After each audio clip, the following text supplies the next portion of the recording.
सारे पाकिस्तानी ये बात जान लें।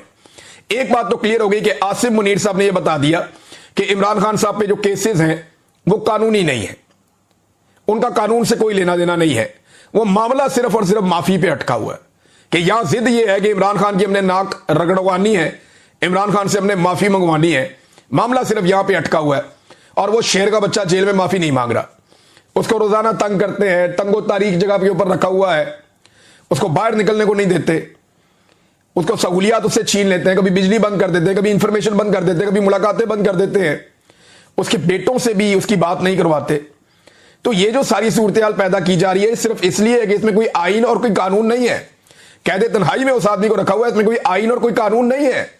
ये सारा मामला एक जिद का है और अना का है कि माफी चाहिए इमरान खान की।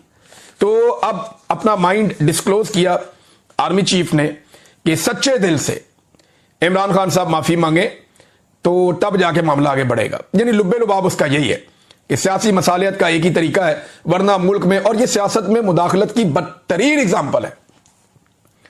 आज के बाद अगर DGISPR कहे या कोई और कहे कि फौज का सियासत में कोई ताल्लुक नहीं है, तो कम से कम army chief field marshal Asim Munir sahab का तो बदतरीन ताल्लुक सियासत के साथ है। यह साबित किया किसने? सुहेल वड़ाइस साहब ने। और आर्मी चीफ से मुलाकात के बाद साबित किया कि सियासी मसालियत में भी उनकी डिमांड है कि एक सच्चे दिल से माफी मांगे एक बंदा। तो ये तो सियासत के अंदर बदतरीन किरदार है, इसको कोई कुछ क्या नाम दे। अच्छा, एक और उन्होंने कहा जी कि तब्दीली के बारे में जो अफवाहें फैलाई जा रही है, ये तब्दीली क्या है, इस बारे में कुछ लोग कहते हैं कि आर्मी चीफ को जनाब कोई बना दिया जाएगा सदर पाकिस्तान, कोई कहते हैं जी शायद आर्मी चीफ रिटायर हो जाएंगे तो नया आर्मी चीफ आ जाएगा। तो अलग अलग चीजें, लेकिन उन्होंने कहा तब्दीली के बारे में जो अफवाहें आ रही हैं, हुकूमत और मुक्तदरा का मतलब है एस्टेब्लिशमेंट, हुकूमत और एस्टेब्लिशमेंट दोनों के मुखालिफिन फैला रहे हैं कि जनाब तब्दीली की कोई अफवाहें हैं। और मौजूदा निजाम इस कदर बूट पॉलिश कर रहा है कि अगर नवाज शरीफ ने अपने पैरों पे खड़े होने का फैसला ना किया तो ये एक्सटेंशन तो उन्हें देनी पड़ जाएगी। और इसका बंदोबस्त 1 साल पहले ही हो गया था, 3 साल की मुद्दत को 5 साल करने के बाद। खारजा पॉलिसी पे भी आर्मी चीफ ने बात की। अच्छा, ये भी वो डोमेन है जिसके अंदर उनका कोई इख्तियार ही नहीं है, ना आइन इसकी इजाजत देता है, ना कानून इसकी इजाजत देता है कि एक आर्मी चीफ सियासी मामलात में मुदाखलत करे। तो ऊपर जितना मैंने आपको बताया वो सारी सियासी मामलात में मुदाखलत है। और अब जो है वो तब्दीली के बारे में, यानी इनका क्या काम है इन चीजों से? इनका काम दिफा के साथ है। फिर खारजा पॉलिसी, अब खारजा पॉलिसी में हमारे आर्मी चीफ का क्या रोल है? वजीर खारजा मौजूद है, वजीर आजम मौजूद हैं, वो खारजा पॉलिसी चला लेंगे। लेकिन आर्मी चीफ जो है हमारे हमेशा से वो खारजा पॉलिसीज के अंदर भी मुदाखलत करते हैं जो नामुनासिब है। अब वो ये कह रहे हैं कि हम एक दोस्त की खातिर दूसरे को नाराज नहीं करेंगे। अमेरिका और चाइना से ताल्लुकात को बैलेंस करने के हवाले से ना वो इसके एक्सपर्ट है, ना उनकी इसके अंदर जिम्मेदारी है, ना उन्हें ये करना चाहिए। लेकिन पाकिस्तान में एक रवायत बन गई है कि पाकिस्तान की मिलिट्री एस्टेब्लिशमेंट ही ये सारे काम करती है। बहरहाल ये भी उन्होंने किया। और साथ ही उन्होंने इसको भी ओन कर लिया कि डोनाल्ड ट्रंप को जो अमन का नोबेल प्राइज देने के लिए नामजद किया गया है, इस फैसले को उन्होंने ओन किया आर्मी चीफ ने। लेकिन ये मैं पहले भी आपको बता रहा था कि जब डोनाल्ड ट्रंप से मुलाकात हुई फील्ड मार्शल की, तो उसके बाद फौरी तौर पे ये कदम उठाया गया था और फौरन हुकूमत को ये हुक्म जारी किया गया, कैबिनेट ने फौरी अप्रूवल दी और सबसे पहले पाकिस्तान ने डोनाल्ड ट्रंप को अमन के नोबेल इनाम के लिए नामजद किया। तो आर्मी चीफ ने इसको ओन कर लिया कि जी ठीक है, ये उन्हीं का डिसीजन है। और उन्होंने कहा कि डोनाल्ड ट्रंप की अमन की ख्वाहिश जेन्युइन है। अच्छा, मईशत के हवाले से जिससे कोई दूर दूर तक ताल्लुक नहीं है, कोई लेना देना नहीं है आर्मी चीफ का, लेकिन मईशत के हवाले से भी उनके पास पूरा एक रोड मैप है। इमरान खान साहब का जो केस लगा हुआ है अदालत में तोशाखाना 2 वाला, उसकी समाअत मुलतवी कर दी गई है। समाअत हुई नहीं, जज पहुंचे ही नहीं अडियाला जेल में समाअत के लिए और ना बाकी लोगों को आने दिया गया। उसकी वजह यह है कि इमरान खान साहब जेल में अब स्टेटमेंट देते हैं और वो स्टेटमेंट तकलीफ देता है पाकिस्तान की मिलिट्री एस्टेब्लिशमेंट, खसूसन फील्ड मार्शल को, क्योंकि इमरान खान साहब फील्ड मार्शल को लगातार मुखातिब करते हैं और उन्होंने अपनी कश्तियां जला दी। इमरान खान साहब अब असाब की एक लंबी लड़ाई में है और मैंने आपको पहले भी कहा कि वो टेस्ट मैच खेल रहे हैं मौजूदा एस्टेब्लिशमेंट के साथ। तो क्या एस्टेब्लिशमेंट के बाद इतना वक्त है कि वो इमरान खान के साथ एक लंबा टेस्ट मैच खेल सकेगी?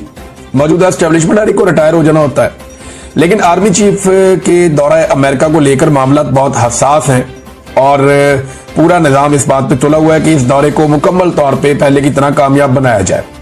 अब इस हवाले से जो है इमरान खान साहब के स्टेटमेंट, 2 चीजें हैं ना, लेकिन अजरबैजान और आर्मीनिया को लेकर पाकिस्तान के वजीर दिफा और पाकिस्तान के वजीर आजम दोनों ने एक एक ट्वीट किया है। बाकी दुनिया को इस बात की इतनी परवाह नहीं है, लेकिन पाकिस्तान इस वक्त अमेरिकी कैंप में पूरी तरह से डोनाल्ड ट्रंप की गोद के मजे ले रहा है। और पाकिस्तान के वजीर दिफा और वजीर आजम ने उस वक्त डोनाल्ड ट्रंप की तारीफों के पुल बांधे हैं जिस वक्त फील्ड मार्शल जो है वो अमेरिका जा रहे हैं।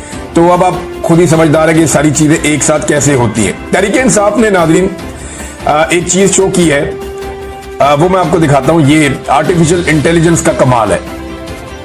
ये एक नहीं है, 2-3 तस्वीरें सोशल मीडिया पे गर्दिश कर रही हैं कि इमरान खान साहब मीटिंग कर रहे हैं और ये एक पुलिस वाला मेज के नीचे घुसा हुआ है, एक पर्दे के पीछे छुपा हुआ है। तो इस किस्म की आर्टिफिशियल इंटेलिजेंस की कुछ तस्वीर जो है वो सोशल मीडिया पे गर्दिश कर रही है और वहां दिखाया जा रहा है कि जनाब ये छोटी सी मेज है, इसके नीचे पुलिस वाला छुपा हुआ है, आधा नजर आ रहा है हर तरफ से। तो यहां छुपकर कैसे एक पूरी साजिश को बेनकाब किया जा सकता है? यानी ये कैसे मुमकिन है कि पुलिस वाला उसी कमरे में मौजूद हो जहां पे इमरान खान साहब एक बड़ी घिनौनी किस्म की मुबैना तौर पर साजिश कर रहे थे। अब मैंने पाकिस्तान तहरीक इंसाफ के वकला को भी कहा कि इमरान खान के कमरे में वहां पे तो मैं भी गया हुआ हूं और मैंने वो देखा हुआ है जहां पे वो मीटिंग इमरान खान करते थे सबसे। जिस ड्राइंग रूम की पुलिस वाले बात कर रहे हैं उस ड्राइंग रूम में मैं भी गया हूं और बेशुमार मजीद सहाफी और लोग गए। हजारों लोग मेरे ख्याल में इमरान खान साहब से इंटरेक्शन करते थे हर महीने, तो बहुत सारे लोग वहां जाते रहे। अब इमरान खान साहब रोजाना तो फर्नीचर चेंज करते नहीं थे, उनका तो जब तक फर्नीचर फट नहीं जाता, सोफे फारग नहीं हो जाते, टूट फूट नहीं हो जाती, तब तक वो चेंज नहीं करते। तो वहां पे वो सामान आज भी पड़ा हुआ होगा और वहीं पे होना चाहिए, क्योंकि इमरान खान साहब की गिरफ्तारी के बाद किसने उसको बदलना है। तो मैंने उनसे कहा कि जनाब आप ये टेबलें उठाएं, ये चीजें उठाएं और उठा के अदालत में ले जाएं, ले जाके अदालत में सोफा रखें, टेबल रखें और जज को कहें कि इस पुलिस वाले को बोले इसके नीचे छुप के दिखाए। अगर ये इसके नीचे छुप गया तो आप हम सबको फांसी लगा दें। छोटी छोटी टेबलें हैं वहां पे, वो बड़ी टेबल थी नहीं ऐसी जिसके नीचे बंदा ऐसे छुप जाए और पूरा गायब भी हो जाए, नजर ही ना आए। और ना कोई ऐसे पर्दे बिछे हुए थे कि जिनके अंदर नीचे बंदा घुस जाएगा। ये कोई शादी वाला वो माहौल तो नहीं बना हुआ था कि बड़े से हॉल के अंदर बहुत बड़ी बड़ी गोल टेबलें होती हैं जिनके ऊपर पूरे पूरे पर्दे लटकने होते हैं, जिनके नीचे अंदर बंदा घुस जाए तो बंदा बाद में नजर नहीं आता है। कोई डाइनिंग टेबल जैसी सूरत हाल हो कि बहुत बड़ी कोई डाइनिंग टेबल है जिसके नीचे बंदा घुस जाए तो वो अंदर नजर नहीं आता, किसी के पैरों पे भी टच नहीं होता। बड़ी अजीबोगरीब किस्म की ये कहानी सुनाई गई है और अदालत ने इस कहानी पे यकीन करते हुए फैसला भी दे दिया। अब आर्टिफिशियल इंटेलिजेंस के जरिए से जो काम पाकिस्तान तहरीक इंसाफ कर रही है, ये काम पाकिस्तान तहरीक इंसाफ प्रैक्टिकली कर सकती थी। अभी भी उठाएं, टेबल सामने रख के अलीमा खान प्रेस कॉन्फ्रेंस करें कि ये वो टेबल है जिसके नीचे पुलिस वाला छिपा हुआ था। अब बताएं, पुलिस वाला इसके नीचे छुप के दिखाए ना कि इसके नीचे बंदा कैसे छुप सकता है। तो ये मामला भी यहां पर रोक देते हैं और खबरें हैं कि मैं आपके साथ